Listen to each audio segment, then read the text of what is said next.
paz del Señor, hermanos, que el Señor les bendiga a todos los alumnos de la Escuela de Tespe. Hoy vamos a estar ya dando término entonces también a la clase de Dios, ya de teontología, que hemos estado estudiando acerca de la persona de Dios, los atributos de Dios, los nombres de Dios. Y hoy lo vamos a hacer, ¿verdad?, con un tema que yo diría que está dentro de la columna vertebral, ¿verdad?, de los pilares fundamentales de nuestra fe, que es la Trinidad. Bendito sea el nombre del Señor. Vamos a hablar, ¿verdad?, de este Dios trino, Padre, Hijo y Espíritu Santo. Amén. Así que yo les invito a que abran su material en la página 17, ¿ya? Y vamos a hablar acerca de la Trinidad de Dios. Bendito sea el nombre del Señor Jesucristo. Amén. Abra su página entonces ahí, ¿verdad? Su material, página 17, ¿ya? Muy bien, muy bien. Dice Trinidad. Por supuesto no es una palabra bíblica, ni la son tampoco triunidad, trino, trinal, subsistencia o esencia. Lógicamente, ¿verdad?, la palabra Trinidad nosotros no la encontramos en la Biblia. Como también encontramos otras palabras, ¿verdad?, como la voluntad permisiva de Dios, ¿ya? Otros términos, ¿verdad?, que son términos teológicos. Bendito sea el nombre del Señor, que le han dado, ¿verdad?, los teólogos a través de los tiempos las principales doctrinas de la Biblia. Pero el hecho, ¿verdad?, de que la palabra Trinidad no aparezca, ¿verdad?, explícitamente en la Biblia no quiere decir, ¿verdad?, que no sea una doctrina bíblica, ¿ya? Aún así, dice, la empleamos y a menudo provechosamente. Al tratar de expresar esta doctrina, que está tan llena de dificultades, dice, además de esta doctrina no es explícita en el Nuevo Testamento, aunque muchas veces se dice que es implícita en el Antiguo Testamento y explícita en el Nuevo Testamento. O sea, a veces se dice, ¿verdad?, que es más, ¿verdad?, no tan clara en el Antiguo Testamento, pero es más clara, ¿verdad?, en el Nuevo Testamento. Explícitamente, ¿verdad?, e implícitamente. Amén. Y esto es una realidad. Bendito sea el nombre del Señor.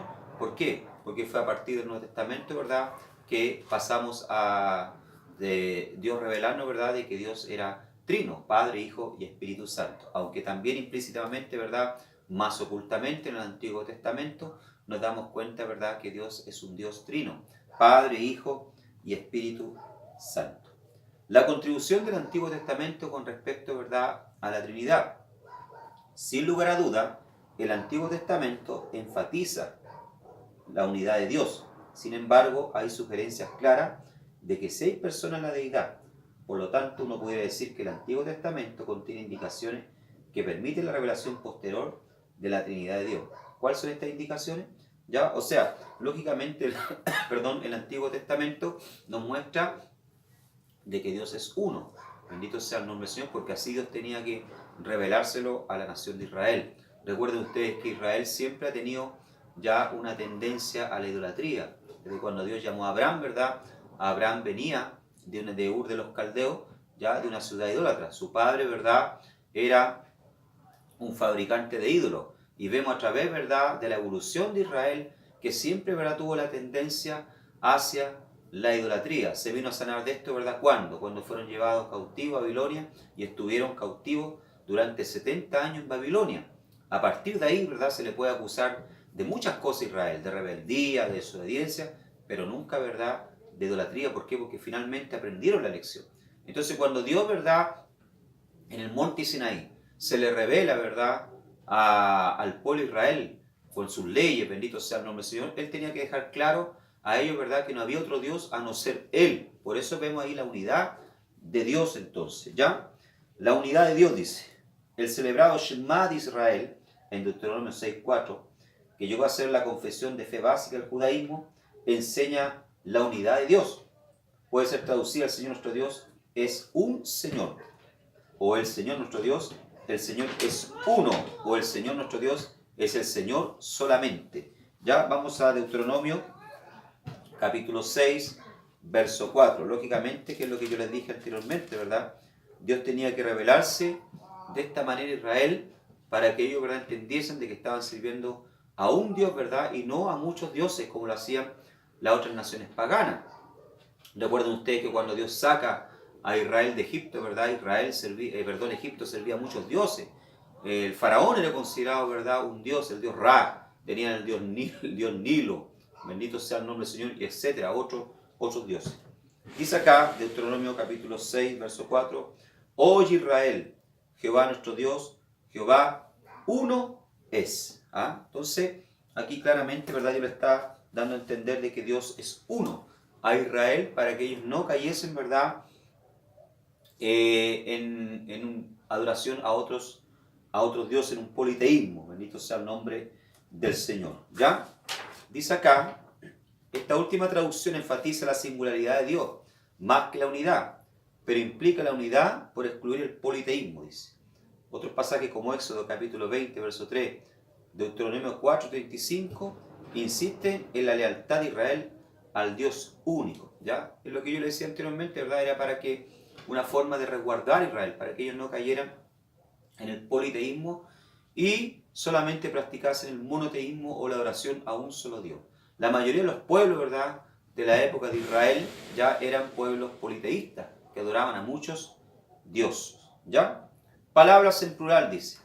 Ya hemos sugerido que el nombre plural de Dios para Elohim denota la grandeza y supremacía ilimitada de Dios. ¿Ya? O sea, aquí yo no estoy, ¿verdad?, no estoy muy de acuerdo, ¿verdad?, en acuerdo con el escritor, ¿verdad?, Riri, que dice, ¿verdad?, que el nombre Elohim solo denota la grandeza y supremacía ilimitada de Dios. Es lo mismo que los judíos, ¿verdad?, piensan, que eso quiere decir el nombre Elohim. Pero sabemos que el nombre Elohim, ¿verdad?, quiere decir mucho más en hebreo, entonces el nombre del Señor, y eso lo vimos también cuando estudiamos los nombres de Dios, ¿ya? La palabra Elohim, ya en hebreo, es esta, ¿ya?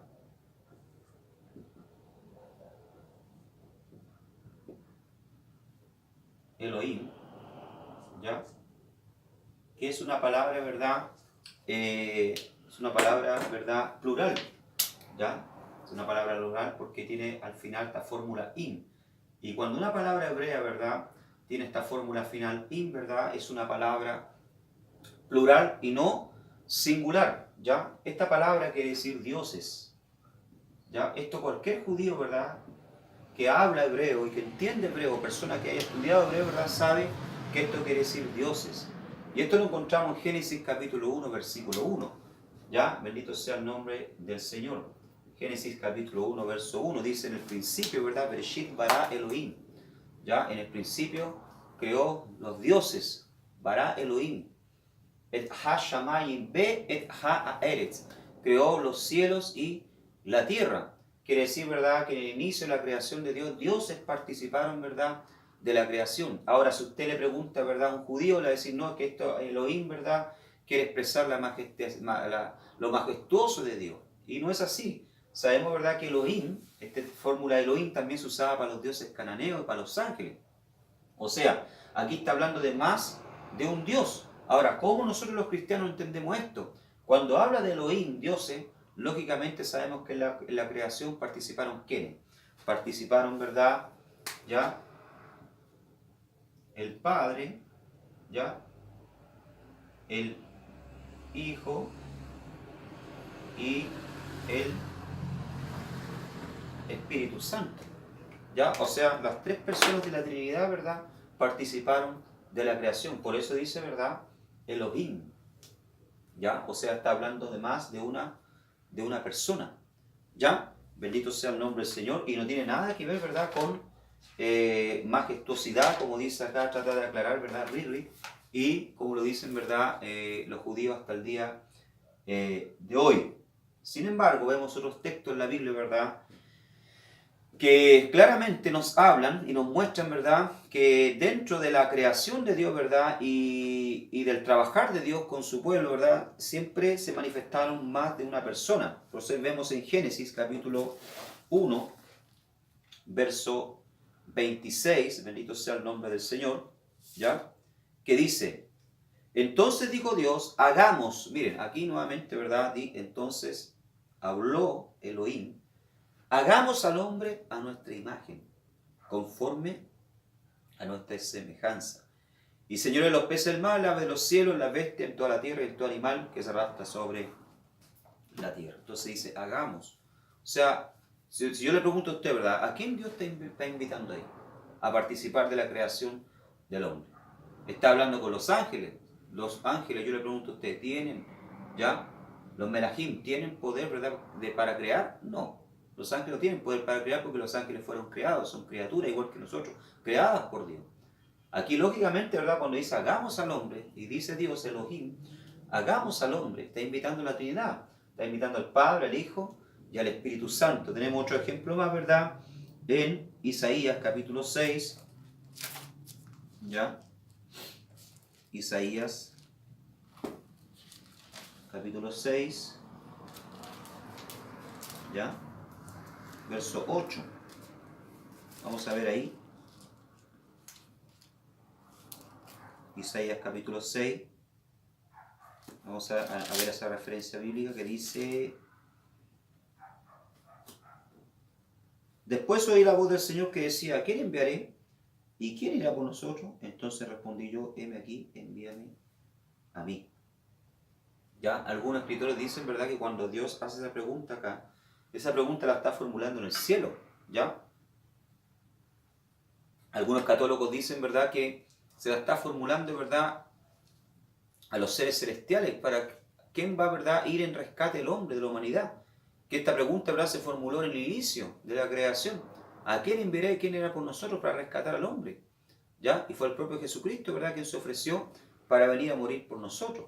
Entonces, ya desde el inicio, ¿verdad?, había una Trinidad. Lógicamente que cuando Dios hace esta pregunta, ¿verdad?, el profeta entiende como que Dios le está preguntando a él, ¿a quién enviaré, quién irá por nosotros para predicar? Por eso Isaías dice inmediatamente, heme aquí. Pero esta pregunta, en la realidad, se formuló mucho antes, ¿ya? Antes de los inicios de la creación, porque Dios sabía que el hombre iba a caer en pecado. Entonces el Hijo ya va y se ofrece, ¿verdad?, para poder, bendito sea el nombre del Señor, venir a este mundo, ¿ya?, y morir por nosotros. Y el Espíritu Santo también, ¿verdad?, tiene parte activa en esto, en el rol de la salvación, en el trabajo de la salvación. ¿Por qué? Porque fue el Espíritu Santo, ¿verdad?, que vino y engendró este ser, ¿verdad?, en el vientre de María. Entonces ahí nosotros vemos la Trinidad. Vemos a Dios preguntando, ¿quién irá por nosotros? ¿A quién enviaré? Jesucristo diciendo, heme aquí, ¿verdad?, envíame a mí, ¿ya? Yo iré a morir por ellos, y el Espíritu Santo se encarga entonces de ir, ¿verdad?, y poner la persona divina, ¿verdad?, de Jesucristo en el vientre de María. Ahí vemos claramente la Trinidad. Amén. Muy bien. Dice, palabras en plural, distinciones de personas. Algunos pasajes aparentemente distinguen personas dentro de la deidad, dice. A Jehová en el Antiguo Testamento se le distingue ya como el ángel de Jehová. Ya, vamos a Zacarías, capítulo 12, verso 8. ¿Ya? Zacarías, capítulo 12, verso 8. Abra su Biblia. ¿Quién era este ángel de Jehová en el Antiguo Testamento? Zacarías 12, 8. En aquel día Jehová defenderá al morador de Jerusalén. El que entre ellos fuere débil, en aquel tiempo será como David, y la casa de David como Dios, como el ángel de Jehová delante de ellos. Y tenemos otros textos más, ¿verdad?, como Génesis capítulo 19, verso 24, Oseas 1, 7, etcétera, que nos hablan del ángel de Jehová. ¿Qué es lo que era el ángel de Jehová? El ángel de Jehová, ¿verdad?, era una manifestación, una teofanía. Era Dios manifestándose en forma de ángel o de hombre. Y el ángel de Jehová siempre ha sido identificado, ¿verdad?, con la persona de Jesucristo. Ya, con la persona de Cristo. Aún los propios testigos de Jehová reconocen, ¿verdad?, que el ángel de Jehová, ¿verdad?, es la persona de Cristo. Entonces vemos en el Antiguo Testamento, ¿verdad?, ya la persona de Cristo, ¿verdad?, manifestándose y mostrándose como el ángel de Jehová. Tenemos también el Redentor, que tiene que ser divino, que se diferencia de Jehová. Isaías capítulo 59, verso 20. ¿Ya? Isaías 59, 20. Vamos ya. ¿Ya? O también el ángel de Jehová es la propia manifestación del Padre de Dios, ¿verdad?, en forma de teofanía. Isaías capítulo 59, verso 20. ¿Ya? Dice, y vendrá el Redentor a Sión, y a los que se volvieren de la iniquidad en Jacob, dice Jehová. Isaías, ¿cuánto dije? Isaías 59, versículo 20. No, está mal, acá está, verso 19, perdón. 59, 19. Y temerán desde el occidente el nombre de Jehová, y desde el nacimiento del sol su gloria, porque vendrá el enemigo como río, mas el Espíritu de Jehová levantará bandera contra él. Entonces acá, claramente, ¿verdad? Está hablando de qué? De la persona, ¿verdad?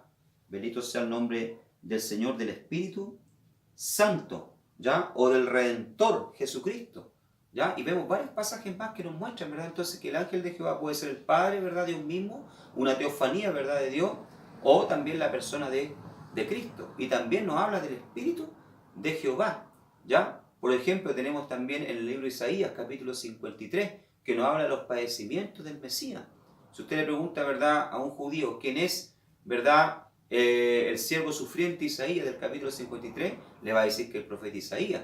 Pero es imposible que sea el profeta Isaías, porque dice que él cargó nuestros pecados sobre sí. Isaías no cargó los pecados del mundo, sino que se refiere, ¿verdad?, a la propia persona de Cristo. Entonces en el Antiguo Testamento, ¿verdad?, vemos varios textos, ¿verdad?, que nos muestran la divinidad de cada una de estas personas. El ángel de Jehová, ¿verdad?, representa al Padre, ¿ya? Bendito sea el nombre del Señor, representa a Dios, el ángel de Jehová. Pero también puede ser, ¿verdad?, y algunos teólogos reconocen que puede ser la persona de Cristo. También vemos al Espíritu Santo manifestado, ¿verdad?, en el Antiguo Testamento, en forma de símbolos, ¿verdad?, a través de la nube, a través de fuego. Bendito sea el nombre del Señor. Y nos habla del Espíritu de Jehová, Espíritu de sabiduría. También vemos la persona de Cristo en el libro de Isaías, capítulo 53, el siervo sufriente, ¿ya? O en los salmos, porque no decir, hay muchos salmos, ¿verdad?, que son salmos mesiánicos. Entonces vemos la Trinidad de Dios, ¿verdad?, de forma tal vez implícita, ¿ya? No clara como queremos, pero se manifiesta. Amén. Bien. La contribución del Nuevo Testamento, ¿ya? Vemos que en el Antiguo Testamento entonces ya había indicios de la Trinidad, pero el Nuevo Testamento viene a ser una contribución mayor, ¿ya? El Padre se reconoce como a Dios, dice. Aquí no existe controversia alguna, y varios pasajes enseñan esto. Juan 6, 27, ¿ya?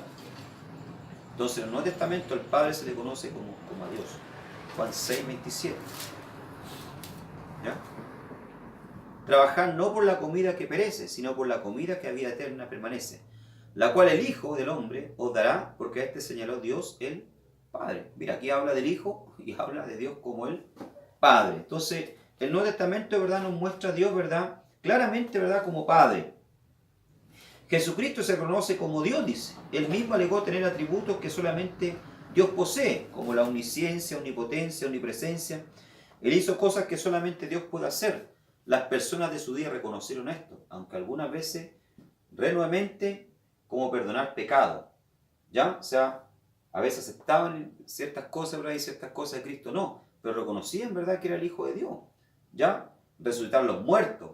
Además, el Nuevo Testamento atribuye a Cristo otras obras que solamente Dios puede hacer, como sustentar todas las cosas, la creación y el juicio futuro de todo. Vamos a Colosenses capítulo 1, verso 17, ¿ya? Colosenses capítulo 1, verso 17, dice la palabra del Señor así. Y Él es antes de todas las cosas, y todas las cosas en Él subsisten. Y Él es la cabeza del cuerpo, que es la iglesia, el que es el principio, el primogénito entre los muertos, para que en todo tenga la preeminencia. Él es la imagen del Dios invisible, texto más atrás, primogénito de toda la creación. Porque en Él, verso 16, fueron creadas todas las cosas, las que hay en los cielos y las que hay en la tierra, visibles e invisibles, sean tronos, sean dominios, sean principados, sean potestades. Todo fue creado por medio de Él y para Él. O sea, aquí vemos claramente, ¿verdad?, que Cristo, ¿verdad?, es Dios también, porque tiene el poder, ¿verdad?, para sustentar todas las cosas y muestra, ¿verdad?, aquí sus atributos como omnipotencia, omnipresencia, poder, ¿verdad?, todo poder para crear, bendito sea el nombre del Señor, ¿ya? Poder para estar presente en todas las cosas, ¿ya? Y sustentar todas las cosas con su poder. Entonces vemos aquí, ¿verdad?, que el Nuevo Testamento nos muestra la divinidad de Cristo como Dios también. Y al Espíritu Santo, ya estamos en la página 18, ¿verdad?, se reconoce como Dios. A Él se le llama Dios en Hechos capítulo 5, verso 3 y 4. ¿Ya? Vamos allá. Hechos capítulo 5, versículo 3 y 4. Y dijo Pedro a Ananías: ¿por qué llenó Satanás tu corazón para que mintieses al Espíritu Santo y sustrajeses del precio la heredad, reteniéndola? ¿No te quedaba a ti? Y vendida, ¿no estaba en tu poder? ¿Por qué pusiste en tu corazón? No has mentido a los hombres, sino a Dios. Mira lo que dice Pedro, le dice a Ananías y a Zafira. ¿Ah? No han mentido a los hombres, sino a Dios mismo, al Espíritu Santo. Entonces el Espíritu Santo, ¿verdad? También en el Nuevo Testamento es reconocido, ¿verdad? Como Dios. O sea, ahí vemos claramente, ¿verdad? La Trinidad de Dios. En el Antiguo Testamento, ¿verdad? No vemos, ¿verdad? De forma explícita, claramente, pero de forma así implícita, ¿verdad? Ya, de una forma más oculta la Trinidad. Ya, Dios Padre manifestándose a través como el ángel de Jehová. Ya, la persona de Cristo como el siervo sufriente, de Isaías capítulo 53. El Espíritu Santo, ¿verdad? Manifestándose también a través de símbolos. Muchos pasajes hay ahí, ¿verdad? Los podemos ver en el material. En el Nuevo Testamento, ¿verdad? Vemos también la Trinidad de forma ya más clara, ¿verdad?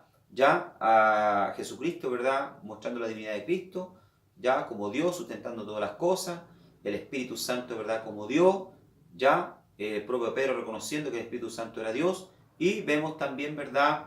Al Padre, ¿verdad? Bendito sea el nombre del Señor, siendo reconocido como Padre, ¿verdad? Dios de todas las cosas, Jesucristo lo reconocía como su Padre. Entonces ahí nosotros vemos, ¿verdad? Claramente la Trinidad de Dios en el Nuevo Testamento. ¿Ya? Entonces esa es la contribución que hace el Nuevo Testamento con respecto a la Trinidad.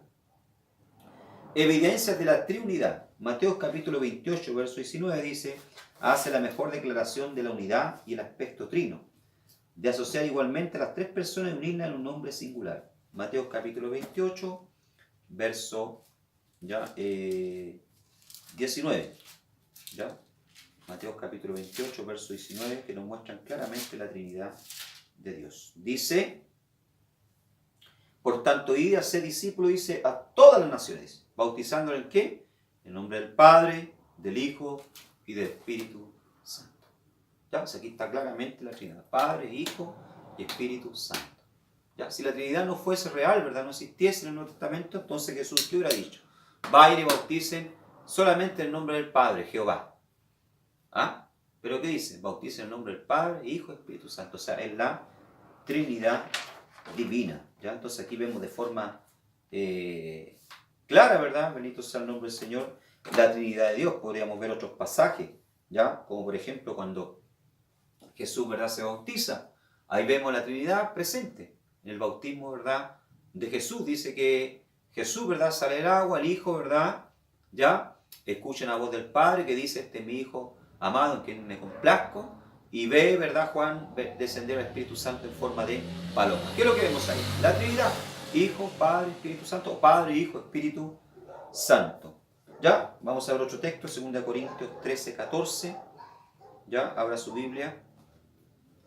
2 Corintios 13, 14 dice, la gracia del Señor Jesucristo, el amor de Dios, Padre, y la comunión del Espíritu Santo sea con todos vosotros. Amén. Trinidad de Dios. Jesucristo, Padre y comunión del Espíritu Santo. ¿Ya? Si esta bendición apostólica, ¿verdad? No existiese la Trinidad, ¿qué hubiera dicho Pablo? Que la gracia de Dios esté sobre nosotros y punto. Pero él dice que la gracia del Señor Jesucristo, el amor de Dios y la comunión del Espíritu Santo sea con todos vosotros. O sea, la iglesia primitiva, ¿verdad? Y los apóstoles tenían claramente, ¿verdad? Distinguida ya, o distinguido lo que era el Padre, lo que era el Hijo y lo que era el Espíritu Santo. Claramente tenían desarrollada, ¿verdad? La doctrina de la Trinidad, ¿ya? Tenemos algunas ilustraciones, ¿verdad? En la página 19 de la Trinidad. El ejemplo, ¿verdad? Del agua, ¿ya? El ejemplo del agua. Ya sabemos que el agua se compone, ¿verdad? De su estado sólido, ¿ya?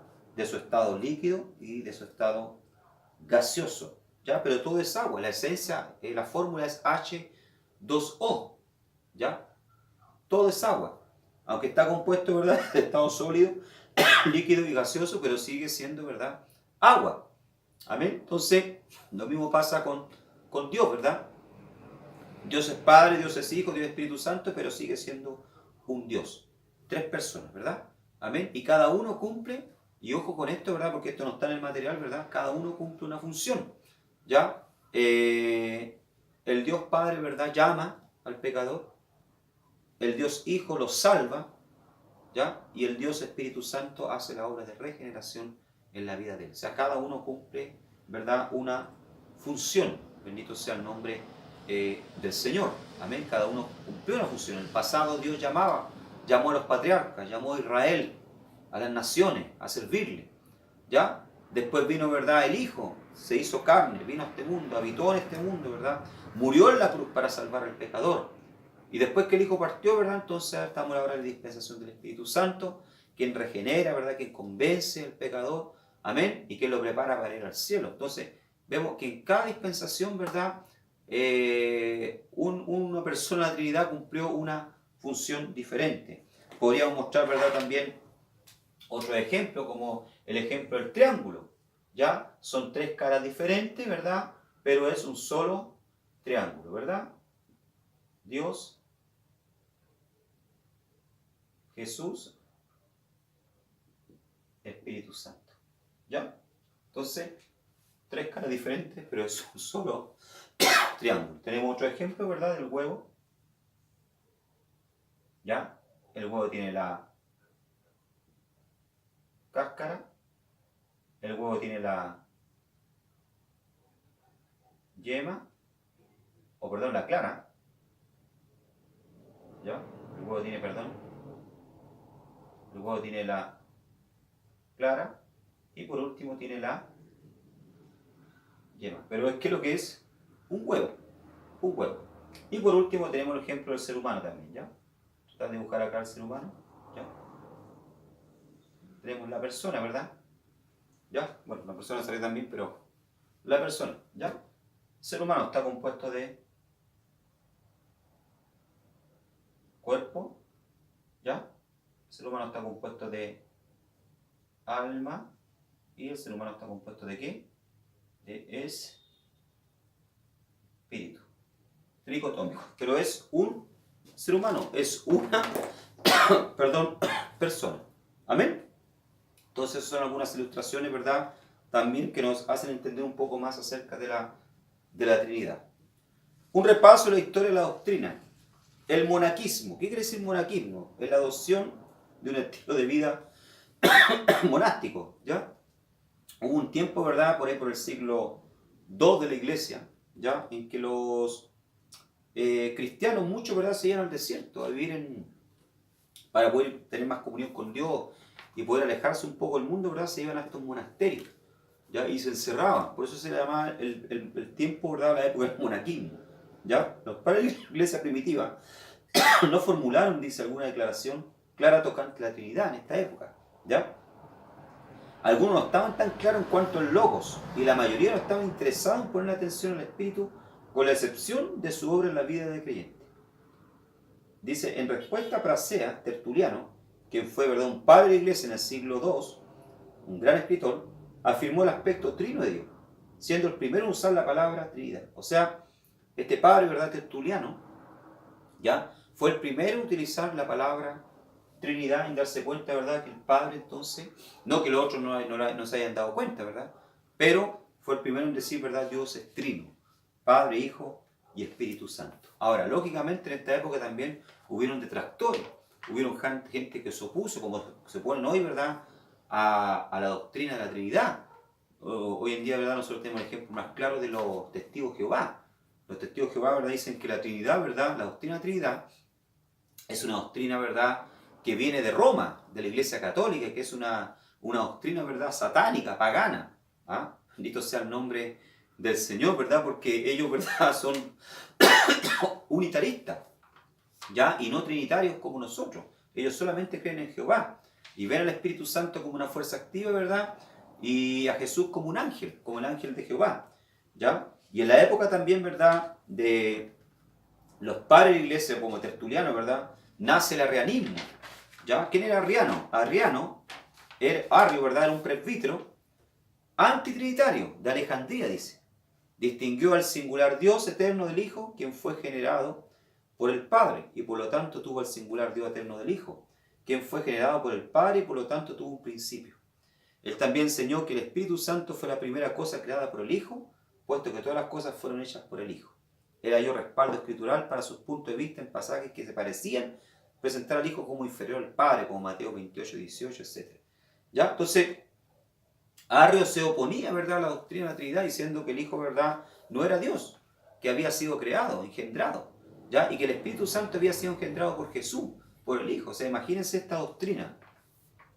A Arrio se lo opuso Atanasio, otro padre de la iglesia, el cual mientras que mantenía la unidad de Dios, distinguía tres naturalezas esenciales en Dios e insistía en que el Hijo era la misma sustancia que el Padre. ¿Ya? En la segunda mitad del siglo IV, tres teólogos de la provincia de Capadocia, en el oriente de Asia Menor, le dieron forma definitiva a la doctrina de la Trinidad y derrotaron al arrianismo. Ellos fueron Basilio de Cesarea, su hermano Gregorio Niceno y el buen amigo de Basilio, Gregorio Nacianceno. Ellos ayudaron a clarificar el vocablo tocante a la Trinidad. Amén. Entonces vemos, ¿verdad? Bendito sea el nombre del Señor, que en los tiempos, ¿verdad?, de la iglesia hubo, ¿verdad?, hubo oposición a la Trinidad. Bendito sea el nombre de la doctrina de la Trinidad, porque la doctrina de la Trinidad, ¿verdad?, a través de los tiempos se fue desarrollando, ¿ya? Y estos grandes hombres de Dios, estos grandes teólogos, ¿verdad?, fueron estudiando la Escritura, analizando la Escritura y dándose cuenta entonces que Dios, ¿verdad?, era un Dios trino, Padre, Hijo y Espíritu Santo. Y al igual que en los días de los padres apostólicos tenemos, ¿verdad?, sectas, ¿ya?, movimientos que se oponen a la Trinidad y que no hablan solamente, ¿verdad?, de un solo Dios, ¿verdad?, y no ven al Espíritu Santo ni a Jesucristo como Dios. Pero nosotros, ¿verdad?, al analizar la Escritura y con todos los textos que yo he mostrado, ¿verdad?, le he podido demostrar entonces que Dios es un Dios trino, ¿ya? Tres en uno, Padre, Hijo y Espíritu Santo. Amén. Bien, así damos entonces término a nuestra lección de teología. Espero que el Señor la haya bendecido grandemente, que ustedes hayan aprendido y que puedan profundizar entonces un poco más acerca de la doctrina bíblica. Que el Señor les bendiga grandemente. Amén.